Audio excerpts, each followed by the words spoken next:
পদত্যাগ করতে হবে। ইন্টারনেট শাটডাউন করে দেশের ডিজিটাল ক্র্যাকডাউন করায় তথ্য প্রতিমন্ত্রী জুনায়েদ আহমেদ পলককে পদত্যাগ করতে হবে। আন্তর্জাতিক মিডিয়ায় শিক্ষার্থী এবং আন্দোলনরত শিক্ষার্থীদেরকে ড্রাগ অ্যাডিক্ট বলে কুরুচিপূর্ণ ও মিথ্যা বক্তব্য দিয়ে এবং আন্দোলনকে ভিন্ন খাতে প্রবাহিত করার চেষ্টা করায় তথ্য প্রতিমন্ত্রী মোহাম্মদ এ আরাফাতকে পদত্যাগ করতে হবে। দাবি নাম্বার 3, ঢাকা সহ যত জায়গায় ছাত্র নাগরিক শহীদ হয়েছে সেখানকার ডিআইজি, পুলিশ কমিশনার ও পুলিশ সুপারদের চাকরি থেকে বরখাস্ত করতে হবে। দাবি নাম্বার 4, ঢাকা বিশ্ববিদ্যালয়, জগন্নাথ বিশ্ববিদ্যালয়, জাহাঙ্গীরনগর বিশ্ববিদ্যালয়, রাজশাহী বিশ্ববিদ্যালয় এবং চট্টগ্রাম বিশ্ববিদ্যালয় সহ সারা দেশের প্রত্যেকটি বিশ্ববিদ্যালয় যেখানে ক্যাম্পাসে আইন শৃঙ্খলা বাহিনী কর্তৃক শান্তিপূর্ণ আন্দোলনে হামলা হয়েছে প্রত্যেকটি বিশ্ববিদ্যালয়ের ভিসি এবং প্রক্টরকে পদত্যাগ করতে হবে।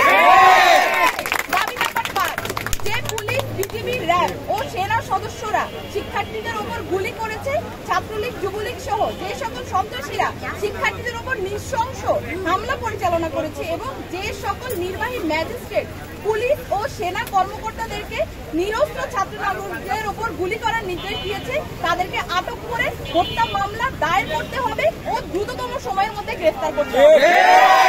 দাবি নাম্বার 6, দেশব্যাপী যে সকল ছাত্র নাগরিক শহীদ ও আহত হয়েছে তাদের পরিবারকে অতি দ্রুত সময়ের মধ্যে যথাযথ ক্ষতিপূরণ প্রদান করতে হবে। দাবি নাম্বার 7, ঢাকা বিশ্ববিদ্যালয়, জগন্নাথ বিশ্ববিদ্যালয়, জাহাঙ্গীরনগর বিশ্ববিদ্যালয়, রাজশাহী বিশ্ববিদ্যালয় এবং চট্টগ্রাম বিশ্ববিদ্যালয় সহ সারা দেশের প্রত্যেকটি বিশ্ববিদ্যালয় এবং শিক্ষা প্রতিষ্ঠানে ছাত্রলীগ নামক সন্ত্রাসী সংগঠন সহ সকল লেজুর ভিত্তিক ছাত্র রাজনীতি নিষিদ্ধ করে দ্রুততম সময়ের মধ্যে নিয়মতান্ত্রিকভাবে ছাত্র সংসদ কার্যকর করতে হবে।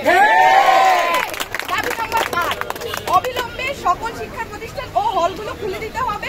কারফিউ তুলে নিয়ে সারা দেশের সমস্ত ক্যাম্পাসে মোতায়েনকৃত পুলিশ, র্যাব, বিজিবি, সোয়াট এবং আর্মি খুলে দিতে হবে। দাবি নাম্বার 9, বৈষম্য বিরোধী ছাত্র আন্দোলনের সাথে সম্পৃক্ত শিক্ষার্থীদের একাডেমিক ও প্রশাসনিক কোনো ধরনের হয়রানি করা হবে না এই মর্মে অঙ্গীকার করতে হবে। ইতিমধ্যে গণগ্রেফতার ও পুলিশি হয়রানির শিকার সমন্বয়ক বৃন্দ ও ছাত্র নাগরিকদের অবিলম্বে মুক্তি দিতে হবে ও সকল মামলা প্রত্যাহার করতে হবে। এই ছিল আমাদের 9 দফা দাবি এবং এই 9 দফা দাবিকে সামনে রেখে আমরা আমাদের আন্দোলন পরিচালনা করছি এবং আজকেও আমাদের যে কর্মসূচি সেই কর্মসূচি থেকে আমরা বলতে চাই অবিলম্বে অতি দ্রুত আমাদের যে 9 দফা দাবি সেটা মেনে নিতে হবে।